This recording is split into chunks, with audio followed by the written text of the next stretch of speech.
Assalamualaikum warahmatullahi wabarakatuh. Bismillahirrahmanirrahim. Alhamdulillahil qail nun wal qalami wa ma yasturun ma anta bi ni'mati rabbika bimajnun. Amma ba'du. Alhamdulillah, kita akan melanjutkan kajian masih seputar tentang makom tajrid dan makom asbab. Dan ini merupakan kelanjutan dari seri atau kata mutiara yang kedua. Qala dawuh siapa Syekh Abdul Hasan Asyadzili, yaitu Syekh Abu Hasan Asyadzili radhiyallahu anhu. Mudah-mudahan Allah meridhoi anhu kepada Syekh Abu Hasan Asyadzili. Abu Hasan Asyadzili adalah master pertama dari Thariqah Asyadzili, karena beliaulah sebagai orang yang pertama kali mencetuskan Thariqah Asyadzili. Beliau mengatakan yang terkait dengan tajrid. Tajrid itu sebagaimana saya jelaskan adalah orang yang meninggalkan semua pekerjaan-pekerjaan yang menjadi tugas keseharian dan meninggalkan untuk hanya melakukan ibadah saja. Dan tentu orang melakukan tajrid itu tidak terbatas, bukan karena orang itu kaya maupun orang itu miskin.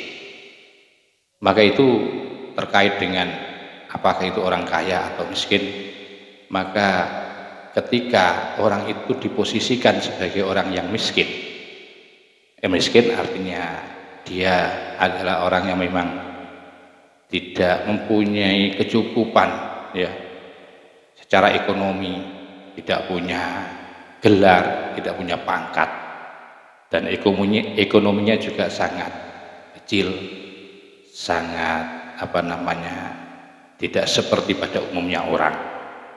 Maka ketika seorang fakir, yang saya sebut dengan istilah fakir saja, itu ketika ada di makom tajrid itu bagaimana etikanya? Maka itu Syekh Abu Hasan Asyadzili mengatakan adabul fakiri al-mutajarridi.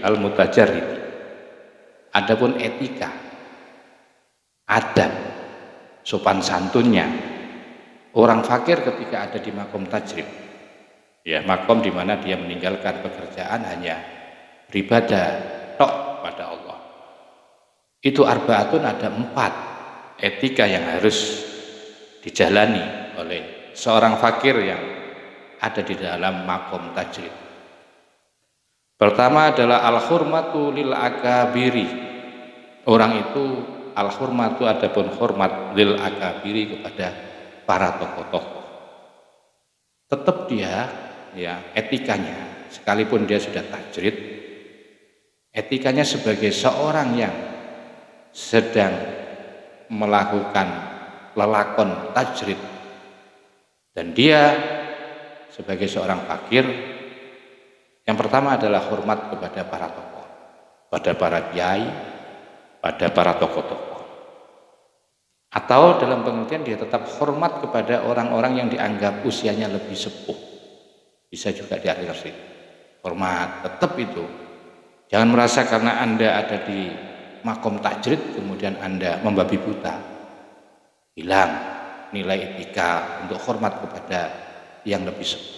Sekalipun yang lebih sepuh itu ya orang yang biasa-biasa saja, ibadahnya biasa-biasa saja, tetap Anda sekalipun ahli ibadah, Anda sekalipun sudah di ruang makom tajrid, bahwa Anda tetap hormat kepada orang-orang yang lebih sepuh, kepada para tokoh-tokoh yang ada.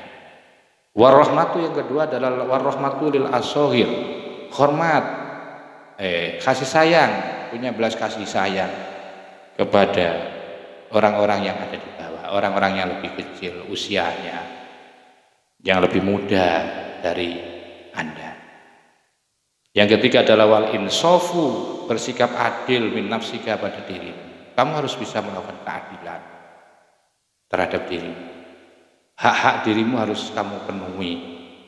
Ya, sekalipun Anda di dalam makom tajrid, Anda harus memenuhi tentang sifat-sifat keadilan, terutama keadilan pada diri Anda sendiri. Ketika memang saatnya Anda makan, maka harus makan, jangan dibiarkan. Ya, ketika Anda harus membersihkan badan, harus dibersihkan badannya. Ketika harus mencukur rambut, harus dirapikan rambut Anda.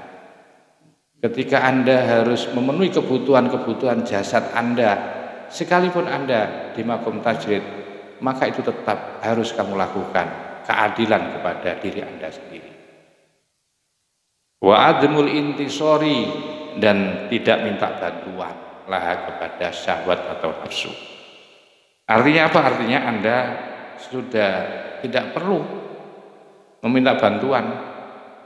Ya, tidak perlu minta bantuan tentang makanan Anda harus minta-minta, ini tidak boleh etikanya, karena Anda sudah memutuskan untuk tajrid. Lebih-lebih Anda sebagai orang fakir, maka tentu sudah dipersiapkan jiwa Anda, qalbiyah Anda. Sudah tidak perlu lagi butuh pertolongan kecuali hanya kepada Allah Subhanahu wa taala. Itu etika, katanya Abu Hasan Asy-Syadzili, etika seorang fakir ketika melakukan laku tajrid. Itu ada 4 tadi. Sedangkan wa adabul fakiril mutasabbibi arba'atun. Begitu juga etika, adab, sopan santun, ya. Seorang fakir yang ada di makom sabab. Makom sabab itu masih dia bekerja, masih punya profesi sebagai petani, sebagai pedagang, atau sebagai pembantu, tapi Anda fakir. Etikanya bagaimana itu ketika Anda di makom masih punya kerja, ya, punya profesi Anda? Maka itu juga ada 4. Pertama, muwalatul abrori, muwalat, saling terjadi kasih sayang, ya, di antara orang-orang yang baik. Anda harus melakukan kebaikan, harus membangun hubungan sinergi secara baik, terutama kepada orang-orang yang ahli bir, ahli melakukan kebaikan.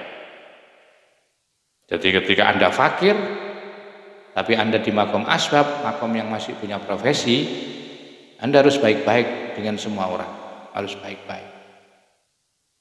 Yang kedua adalah wa muzanabatul fujari, harus menjauhi orang-orang durhaka. Jangan gampang berkumpul orang-orang yang durhaka kepada Allah, durhaka kepada orang tua, durhaka kepada pemimpin, pelaku-pelaku maksiat. Itu jauhi, karena itu sangat rawan buat Anda ketika Anda dalam posisi fakir melakukan kasab. Karena biasanya orang fakir yang di tingkatan masih kerja atau profesi itu biasanya gampang sekali dipengaruhi. Karena pengaruh kuatnya itu karena harta benda. Dan Anda sedang membutuhkan, dan Anda membutuhkan sekali uang, pekerjaan. Itu yang bahaya kalau Anda tidak menjauhi kepada orang-orang durhaka. Lebih-lebih orang durhakanya itu kaya. Lebih-lebih orang durhakanya itu punya wibawa, punya power, kekuatan, ya. Tentu itu gampang Anda untuk dipengaruhi dan diajak, ya, untuk berubah sifat kelakuan Anda. Bisa saja Anda nanti kalau yang kuat yang ketika Anda kumpuli itu satu misal peminum, saya pastikan Anda akan jadi peminum.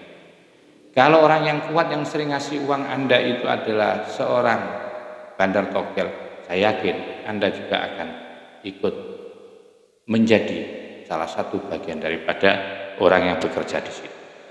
Maka penting dijauhi itu bagi orang fakir ketika ada di makom sabab.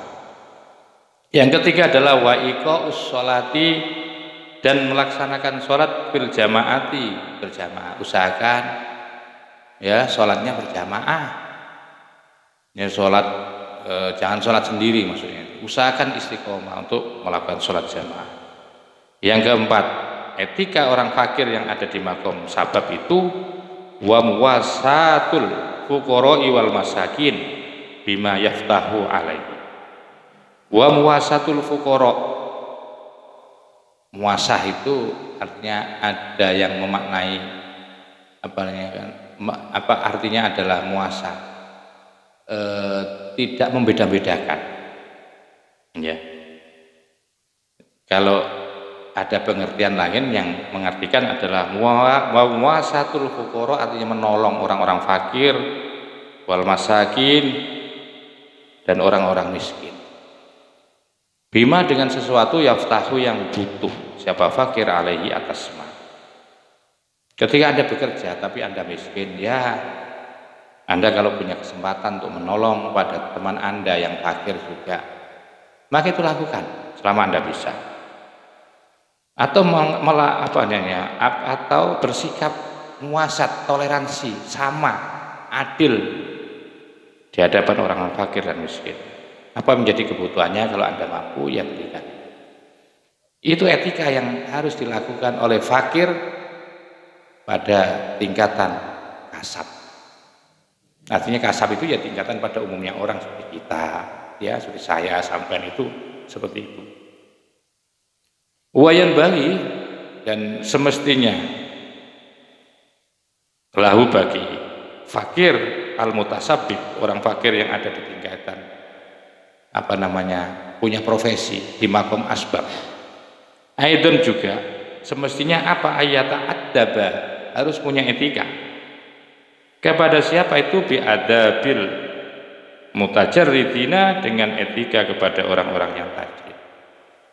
Harus itu ditambah ini ya, semestinya bahwa Anda juga harus beretika kepada orang-orang yang sudah makom tajrid.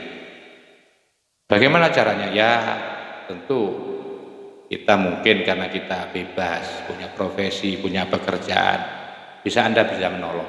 Karena orang tajrid itu orang yang memang sudah memutuskan hal-hal yang terkait dengan kebendaan, sampai pada takaran hari ini makan apa, ya itu sudah tidak mikir orang tajrid, tidak mikir makanannya, dia pasrah sudah. Allah nanti yang mengantar rezekinya, Allah yang akan nanti mengantar makanan. Ya tentu tidak kemudian turun dari langit, tentu melalui orang-orang tertentu. Ya itu orang tajrid. Idhuwa karena dia, ya itu menjadi kamalun, kesempurnaan fi haqi. Idhuwa karena mutajarrid itu kamalun, menjadi kesempurnaan fi haqi, di dalam kewajibannya fakirul mutasabbib. Idhuwa karena sikap, karena huwa adapun sikap ayata ad-daba. Ya ini saya ulangi lagi. Jadi karena sikap berta'addub kepada orang-orang yang di makom tajrid itu menjadi kamalun fi haqi, menjadi kesempurnaan di dalam hak atau kewajiban orang-orang yang fakir di makom mutasabbib. Jadi itu yang perlu kita pahami, tugas-tugas atau etika ketika orang fakir di makom tajrid dan ketika orang fakir di makom asbab. Terus untuk mengetahui seseorang itu kapan bisa pindah dari satu makom ke makom lain, ini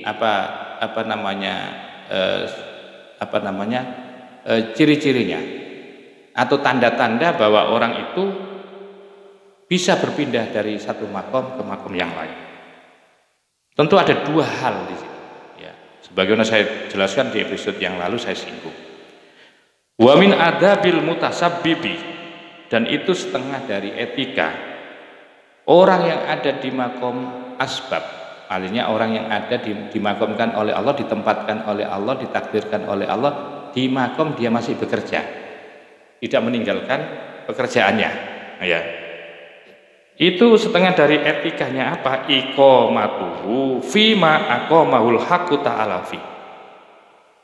Iqomatuhu adapun menempati, ya, fima pada sesuatu aqomahu yang telah menempatkan.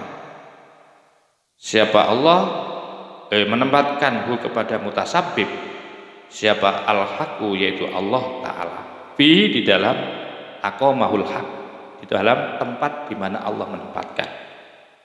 Salah satu etika yang harus dibangun, yang harus dilakukan oleh orang-orang di tingkatan sabab, di tingkatan asbab, di tingkatan masih bekerja sebagai hamba Allah yang masih bekerja, bukan meninggalkan pekerjaan yang hanya wiritan, zikir, atau ibadat, bukan, tapi hamba Allah yang ditakdirkan oleh Allah masih di maqam asbab. Etikanya apa itu? Etikanya adalah menempati, jangan pindah, maksudnya di mana Allah ya telah menetapkan Anda pada tempat itu. Saya sudah sebutkan di episode sebelumnya, seperti Anda dijadikan dokter, Anda sekarang menjadi petani, Anda sekarang dijadikan oleh Allah, ditakdirkan Allah sebagai pedagang. Ya sudah, itu tempati itu, di mana Allah menempatkan, fihi, di dalam aqamahul haq, tempat Allah menempatkan. Ya. Min fi'lil asbab, dari pekerjaan-pekerjaan asbab.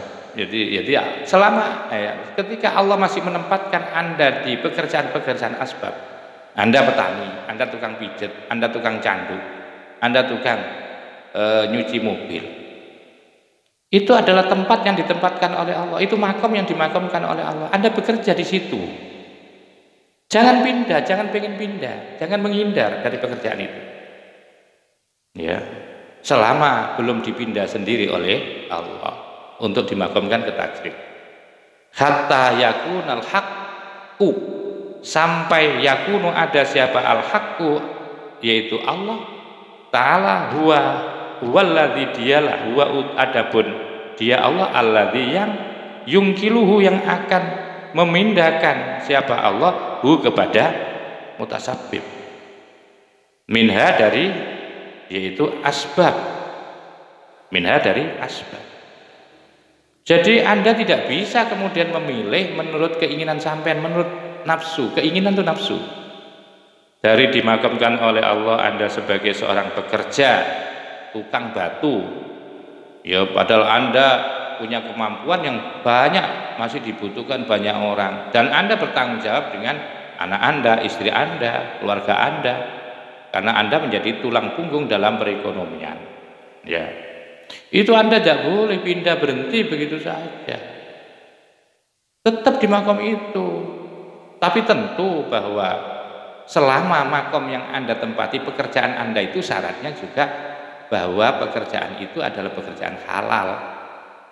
Yang dimaksudkan di sini tetap Anda jangan menghindar, jangan meninggalkan pekerjaan, dengan catatan bahwa pekerjaan yang Anda geluti itu adalah pekerjaan yang halal. Dan yang kedua, bahwa Anda ketika bekerja itu tidak sampai memutuskan Anda dari ibadah, ya, artinya tidak sampai memutuskan Anda, menghentikan Anda untuk melaksanakan pekerjaan atau kewajiban yang menjadi perintah dari Allah Subhanahu wa taala, seperti sholat. Selama Anda di situ masih bisa sholat, ya, selama Anda masih di tempat pekerjaan yang halal, maka tidak boleh meninggalkan tempat itu. Berarti Anda masih dimakamkan di makom asbab, harus dipertahankan itu.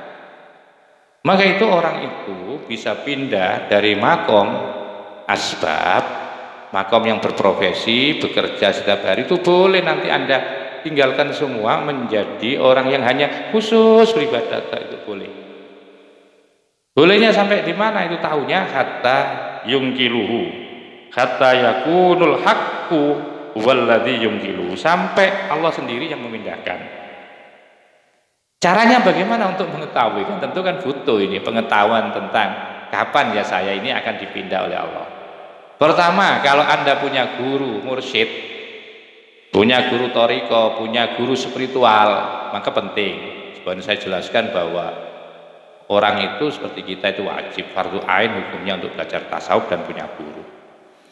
Kalau Anda sebagai orang yang berthariqah, bertasawuf, atau Anda punya guru spiritual, maka ala lisani syaikhihi, harus melalui lesannya atau petunjuk daripada gurunya. Tetapi kalau memang tidak punya guru, seperti jenengan, ya mungkin melalui pengajian saya ini tidak punya guru, satu misal, ingkana, jika ada, Ya, ingkana itu jika ada siapa guru, au bi isyaratin wadihatin, atau melalui isyarah yang jelas. Isyarah yang jelas. Kalau Anda tidak punya guru, itu dengan petunjuk-petunjuk yang jelas. Seperti ini kata Ad-Durihakar, seperti sulitnya akan asbab min kulli wajhin, dari setiap sisi. Contoh begini. Ya. Contoh begini isyarah, kalau Anda tidak punya guru, ya, berarti Anda harus memahami isyarah-isyarah yang jelas. Yang di situ berarti Anda akan dipindahkan, ya, dari makom asbab menuju tajrid. Contohnya ada seseorang, ya, bekerja. Tiba-tiba di dalam pekerjaannya itu orang itu dipecat. Dia bekerja di sebuah perusahaan, dipecat oleh perusahaan karena perusahaan mengalami kepailitan atau bangkrut. Semua pekerja itu dihentikan. Akhirnya Anda nganggur. Karena Anda masih berusaha ingin kerja, akhirnya sampean dari hasil sisa-sisa uang dari Anda bekerja di pabrik tadi, akhirnya Anda buat usaha. Ya, buat usaha untuk jualan bensin dan rokok. Ternyata jualannya itu tidak dapat badi, tidak dapatlah hasil, tapi justru ini tekor. Bahkan sampai sampai terjual semuanya. Terjual semuanya itu artinya yang menjadi aset, ya, pokok asetnya itu hilang, habis semuanya.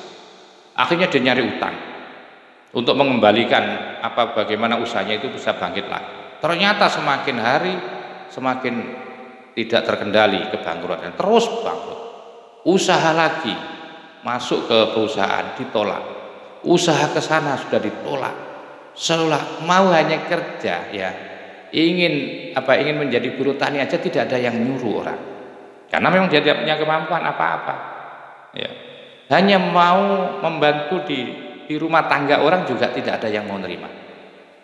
Nah, ketika kondisi seperti ini berarti Anda ini sedang ada isyarah. Ini berarti satu petunjuk bahwa Anda sudah tidak dipilih oleh Allah dimakamkan asbab. Berarti Anda ini sudah mulai dipilih oleh, akhirnya sampai sadar kalau gitu saya sudahlah wong kesana kemari, ya, sudah tidak ada orang yang mau nerima saya sebagai pekerja. Mulai dari perusahaan sampai saya usaha bukan semakin berkembang, justru saya makin banyak hutang. Hanya sekedar bertani aja tidak ada yang nyuruh, ya. Hanya sebagai penjaga rumah juga tidak ada yang nyuruh. Ingin jadi penjaga rumah, yang penting saya dapat kasab. Ternyata dari sekian usaha-usaha itu maksimal itu tidak berhasil. Berarti ini tanda bahwa Anda akan ditarik oleh Allah, akan dimasukkan ke makom tajrid. Itu contoh kata Ad-Durihakar, karena sulitnya di dalam makom asbab min kulli wajhin, dari setiap sisi. Setiap sisi seperti saya gambarkan tadi. Wahina idin, maka ketika itu intakol yang takilu, maka bisa pindah. Siapa orang tadi litajridi, menuju kepada makom tajrid. Fa iradatuhu, maka adapun keinginan seseorang at-tajrida ke makom tajrid ma'a iqamatihi, padahal Allah telah menempatkan, ya, padahal Allah telah menempatkan lahu bagi seseorang fil asbabi, di makom asbab. Keinginan seseorang ingin di makom tajrid, padahal Allah sudah meletakkan, menempatkan dia di makom asbab, kok dia pengen pindah ke makom tajrid, dari makom asbab pindah ke makom tajrid, maka itu termasuk minasyahwatil khafiyati, termasuk syahwat yang samar. Itu termasuk syahwat, itu su'ul adab di dalam konsep tasawuf, su'ul adab, karena mengikuti keinginan nafsu. Padahal Allah sudah menempatkan, kan Allah sudah menakdirkan kamu di makom asbab, kok kamu pindah, itu kan nuruti nafsu. Nah, itu yang disebut dengan syahwatil khafiyah. Karena apa? Li'anna nafsa, karena sesungguhnya nafsu itu kotak sudu, kadang-kadang berkeinginan nafsu bidzalika, dengan tajrid itu arrohata, ingin mencari keenaan atau hanya ingin istirahat. Karena boleh jadi orang itu menghentikan dari makom asbab, berhenti dari pekerjaan, dari profesi itu, ya, keinginan menuruti nafsu itu kadang-kadang tujuannya apa? Ternyata ingin menghindar dari kesibukan, ternyata ingin istirahat, ternyata ingin leha-leha. Bisa jadi itu terjadi seperti itu. Karena itu nafsu. Karena nafsu itu tidak ada pilihan lagi kecuali dia ingin selalu yang enak. Nafsu itu cirinya gitu, tidak mau berat, carinya yang enak, yang ringan. Itu kalau ingin mengetahui nafsu Anda. Walam yakun, dan tiada laha bagi nafsu minal yakini dari keyakinan apa ma sesuatu takmilu yang membawa apa ma bihi kepada seseorang. Masyaqal faqati, akan beratnya rasa fakir, rasa tidak enak. Karena dia tidak yakin, walam yakun laha minal yakin. Dia kok pengen menuju ke tajrid tadi hanya tujuannya ingin enak. Dan dia tidak punya keyakinan bahwa di makom tajrid itu ada sesuatu yang membawa dia akan kepada musyaqqah, berat sesungguhnya. Dia tidak tahu, masih dianggap enak di sana. Dianggap enak di sana.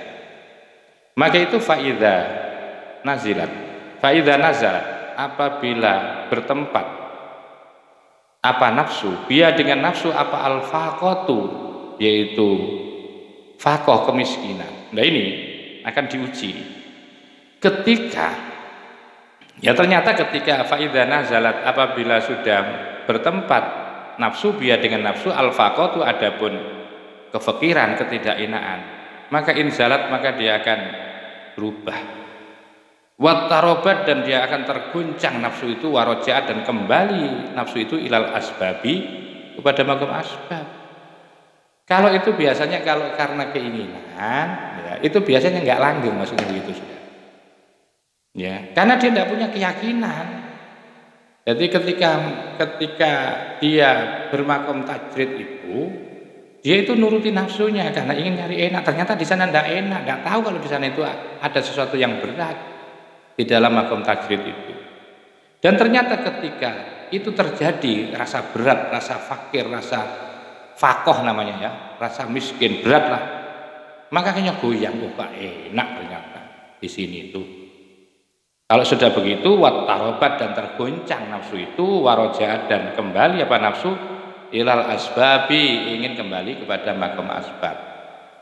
Fayakunu, maka ada apa tajrid itu akbahu, lebih jelek. Ya, akbahu itu lebih jelek, laha bagi asbab, laha bagi nafsu. Fayakunu, maka ada apa tajrid itu akbaha, lebih jelek, laha bagi nafsu minal iqomati, daripada menempati fiha, di dalam asbab. Sehingga ketika dia kembali ya kepada asbab itu, maka menjadi makom tajridnya itu menjadi makom yang terjelek, akbahulah, daripada dia ditempatkan di makom asbab. Karena ketika dia di makom tajrid itu justru akan menjadi berat dia dan akan menjadi jelek di sana. Akhirnya apa yang terjadi? Begitu dia merasa berat di sana, ya karena sudah ditinggalkan pekerjaan, akhirnya tujuannya beda. Akhirnya ketika wirid tujuannya ingin memperkaya diri. Akhirnya wirid itu tujuannya ingin dapat tamu yang banyak. Ingin biar dia menjadi orang keramat. Dia ingin menjadi orang yang dengan wiridnya itu nanti banyak orang yang memberi uang. Akhirnya seperti itu. Dan itu lebih jahat lagi, lebih jelek lagi. Ya, lebih jelek lagi yang dimiliki oleh seseorang ketika ada di makom tajrid, tapi tajridnya digunakan untuk kepentingan dunia. Jadi ingin meninggalkan kerjaan, tapi ingin di sana wiridnya itu biar mendapatkan uang. Seperti itu. Fahadha, maka adapun ini, ya, ini keinginan pindah itu wajhun, alasannya. Fahadha wajhun, inilah alasannya. Ya, alasannya orang itu tidak boleh pindah dari makom asbab ke tajrid Kalau pindahnya itu bukan karena dipindah oleh guru atau dipindah oleh keadaan. Kalau dipindah oleh Allah lah maksudnya itu. Kalau keinginan itu. Wahada maka adapun ini wajun alasannya kaunuha adapun apa namanya keberadaannya iqomah itu syahwatun merupakan syahwat. Ya karena apa? Karena keinginan seseorang itu karena keinginan syahwat.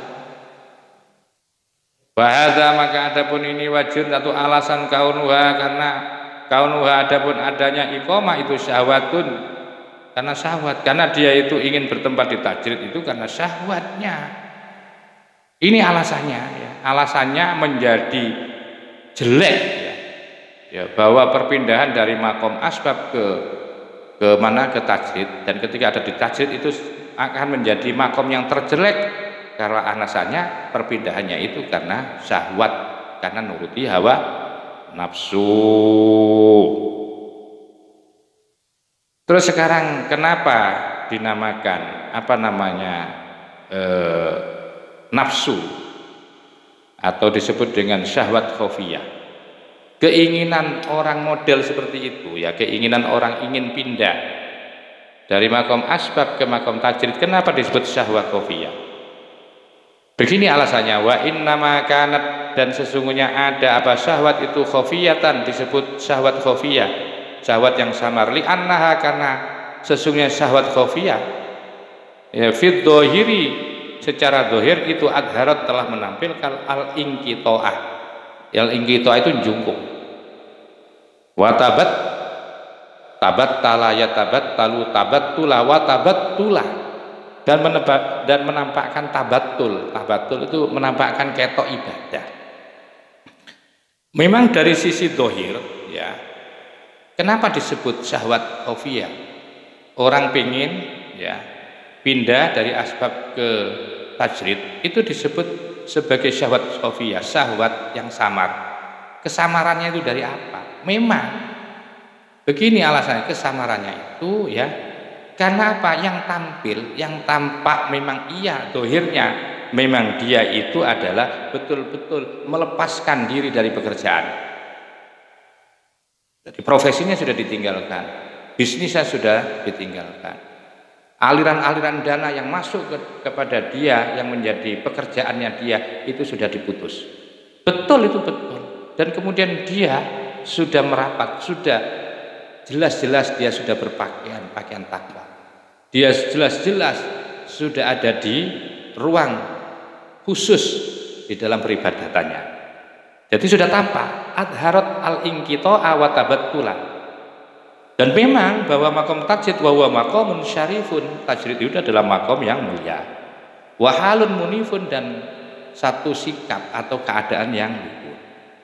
Tetapi ini sehingga disebut khofiyah, samar itu lagi naha, akan tetapi nafsunya fil batini, di dalam batinnya itu akhfat, samar, nyamar, menjadi samar. Apa? Hadduha, bagiannya nafsu, min qasdir rohati, dari tujuannya cari istirahat, awil karomati, atau cari karomah, awil wilayati, atau ingin jadi wali, au ghairu dzalika, atau lain dari itu, minal hurufi, dari beberapa pekerjaan-pekerjaan yang bersifat dunia. Ternyata memang betul dia sholat, ternyata betul dia sudah meninggalkan pekerjaannya dan dia memang tampak sholat, dia sudah tampak sujud, tampak beribadah, sudah tidak kumpul lagi dengan orang setiap harinya, kecuali dia sholat jamaah, kecuali dia melaksanakan sholat Jumat, itu aja. Komunikasi sudah tidak, dia terus menjungkung dengan Allah, itu memang tampak.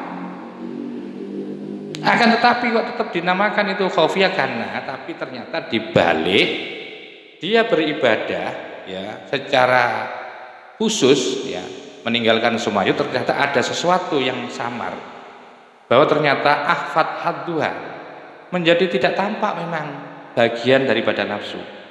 Ternyata di sana itu ternyata dia melarikan diri dari tempat pekerjaan atau di makom asbab itu dalam rangka mencari enak.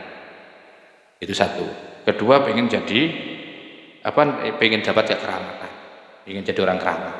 banyak tamunya. Ternyata ingin jadi wali, atau lain-lain sebagainya, keinginan-keinginan duniawi, pangkat-pangkat dan keinginan duniawi, keinginan yang berupa pangkat, pengen jadi wali, pengen keramat, itu termasuk bagian daripada nafsu. Dan itu tidak dibenarkan. Yang namanya orang yang sudah tajrid, ya sudah, hanya kepada Allah mau dikasih ini dan tidak. Min aw ghairi dzalik, atau yang lain minal hurufi, dari pekerjaan-pekerjaan yang lain. Atau justru di situ nanti biar biar tamunya itu khusus. Saya kalau tajrid nanti saya punya tamu-tamu orang-orang yang hebat pasti datang kepada saya. Dan mungkin saya nanti akan punya jamaah istighosah banyak itu nanti. Ribuan orang, jutaan orang kalau saya sudah masuk tajrid. Kepentingannya itu ingin keramat, ingin banyak jamaahnya. Walam taksud, dan tidak bertujuan. Walam taksud, dan tidak bertujuan tahqiqal ubudiyati, untuk membuktikan, yaitu sebagai penghambaan diri kepada Allah Subhanahu wa taala. Jadi tujuannya hanya itu, ya, tujuannya hanya untuk kepentingan nafsu, ini istirahat, pengen karomah, pengen jadi wali. Walam taksud, dan tidak berkeinginan atau bertujuan, ya, tahqiqal ubudiyati, untuk membuktikan kehambaan kepada Allah, wa tarbiyatil yakini, dan dalam rangka untuk mendidik atau menguatkan keyakinan. Bukan itu ternyata. Semestinya kan tujuannya orang tajrid adalah untuk apa? Untuk membuktikan kehambaan di hadapan Allah, banyak dosanya, ibadahnya untuk Allah, ya. Hanya itu, ya, yang akan dilakukan. Niat dan tujuannya itu hanya sebagai bukti kehambaan dirinya di hadapan Allah Subhanahu wa taala dan sebagai pendidikan keyakinan. Wafatuha, dan hilanglah, ya, wafatuha, dan hilang nafsu. Aidon juga al-adabu, etikanya. Kalau sudah seperti itu, Anda tidak punya etika. Wafatuha, dan hilang yang nafsu, aidon juga al-adabu ma'al haqqi. Ketika Anda tajrid karena didasari oleh keinginan yang disebut dengan syahwatul khafiyah, itu juga hilang etika Anda di hadapan Allah, karena itu keinginan Anda, bukan keinginan Allah. Haitsu aradat, ketika, nah ini dianggap sampean itu tidak punya etika bersama Allah. Haitsu aradat, ketika berkeinginan nafsu al-khuruja, keluar binafsiha, dengan mengikuti nafsunya, ya, nafsunya orang itu tadi, dirinya nafsu. Walam tasbir, dan tidak nunggu sabar hatta yu'adzina, sampai diizinkan, ya, laha, bagi apa? Yaitu bagi nafsu. Jadi itu etika yang jelek itu bagi seorang yang sedang melakukan hubungan dengan Allah. Orang beribadah itu tidak boleh, ya, rasa keinginan itu tidak boleh. Harus sampai, jangan sampai nuruti, ya, keluarnya Anda ingin menuju tajrid itu kulit nafsu, tapi Anda harus sabar. Ternyata Anda tidak sabar, kan dimakamkan oleh Allah di mana, di makom asbab tadi, pengennya pindah karena ternyata Anda punya keinginan yang berbeda. Walam tasbir, dan tidak sabar nafsu hatta yu'adzina, sampai mengizinkan siapa al-haq laha, bagi nafsu. Ya, tunggu sampai Anda itu mendapatkan izin untuk pindah dari makom dari makom asbab menuju makom tajrid.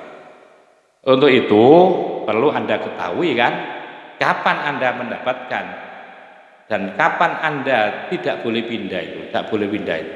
Kalau Anda boleh pindah itu seperti tadi itu yang saya jelaskan, ya. Ketika Anda sudah tidak, Anda punya guru, yang kedua sudah usaha ini, Anda tidak berhasil, maka Anda boleh pindah ke tajrid ketika Anda tidak punya guru.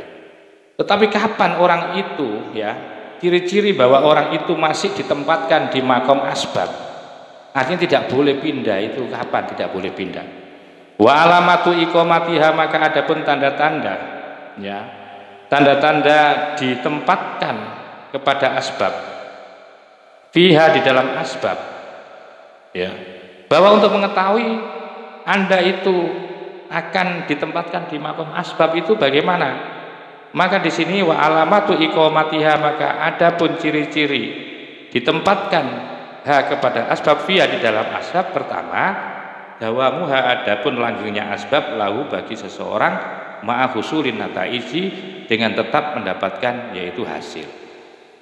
Ketika Anda ya ciri-ciri Anda itu masih dimakamkan asbab oleh Allah. Satu misal Anda meninggalkan tempat itu, artinya Anda sudah tutup toko Anda satu misal sebagai seorang makelar, Anda berhenti dari pekerjaan makelar karena Anda sudah ingin meninggalkan karena sudah lama juga. Anda sudah pulang, biasanya Anda itu berpangkal di tempat makelar sana. Berpangkal setiap hari pekerjaan Anda, mangkal di tempat makelar. Karena Anda ingin memutuskan pindah, ya. Ternyata Anda kemudian tidak pernah bekerja. Ternyata sekalipun tidak pernah bekerja, Anda ternyata sampai masih dikejar orang, ya, dikejar orang. Untuk apa? Untuk minta satu misal masih tetap beli sepeda motor ke sampean. Pak, ini gimana Pak? Apa?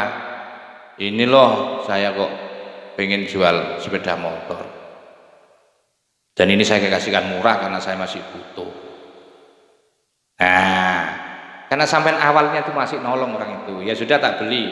Sampai tujuannya bukan untuk bisnis, ya, tapi sampai tujuannya untuk menolong orang itu. Berapa Pak? Saya minta 8 juta. Oh ya dah, saya nolong sampai. Ya sudah.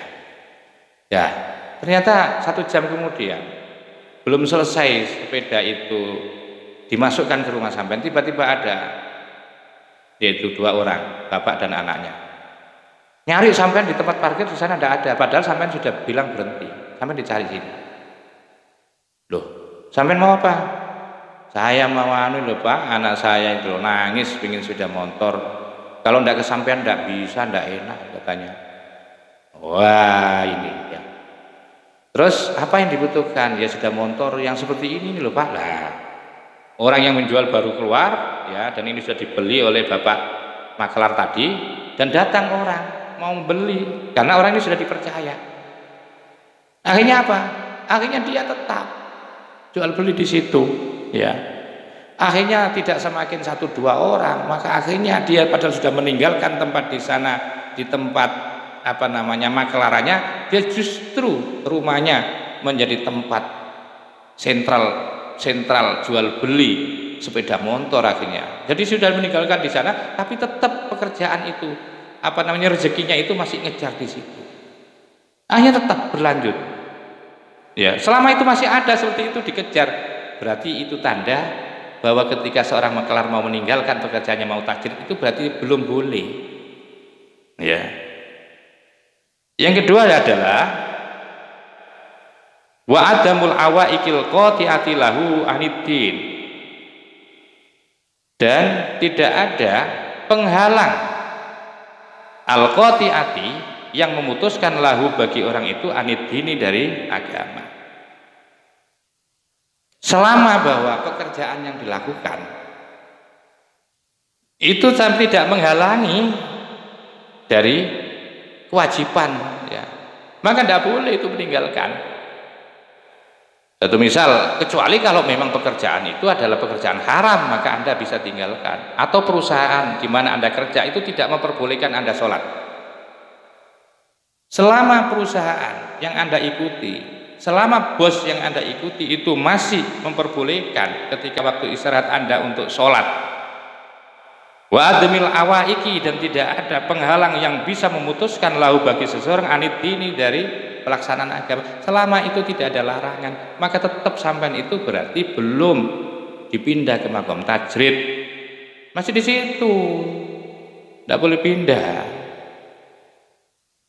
Ya, wa husulil kifayati, ya ini wa husulil kifayati, masih mendapatkan kecukupan, Anda masih disuplai dari berapa bisnis Anda, bihaitsu idza tarakaha, sekalipun bihaitsu dengan sekiranya idza tarakaha, ketika meninggalkan seseorang itu hak akan makom asbab. Asola masih terjadi lahu bagi orang apa atasyawufu melihat ilal khalqi kepada makhluk.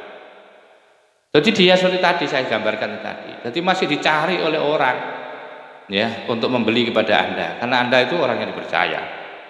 Wal ihtimamu masih penting rizki dengan rizki dan kamu masih butuh rezeki itu, masih ada orang yang kamu biayai, masih kamu punya tanggung jawab. Ya, selama itu masih ada, tidak boleh ditinggalkan. Ini sekarang ada muncul kelompok-kelompok apa itu yang meninggalkan keluarganya ya, yang meninggalkan anaknya ya, dia melakukan tablek. Itu mohon dipikirkan bahwa cara-cara seperti itu tuh cara nafsu saya. Karena Anda masih penting dengan rezeki itu, karena Anda dibutuhkan selama Anda masih dibutuhkan keluarganya berarti Anda tidak bisa tajrid. Faida in haromat, kalau sudah in haromat itu ya sudah tembus hadis syuruti syarat-syarat ini intakola maka bolehlah seseorang itu ilat tajridi menuju kepada makom tajrid. Jadi syaratnya itu diantaranya kapan orang itu dikatakan boleh atau bisa pindah ke makom tajrid dan kapan orang itu masih digondeli untuk di makom asbab. Itu yang penting pada hari ini saya jelaskan dan mudah-mudahan kita semua bisa memahami dan bisa menerima kajian ini. Dan ini masih episode selanjutnya masih akan kita teruskan dan kita akhiri di sini dulu. Mungkin satu episode ini kata mutiara kedua ini akan bisa kita tuntaskan. Wa akhiran wallahul muwaffiq ila aqwamit thoriq wa lakum minkum. Assalamualaikum warahmatullahi wabarakatuh.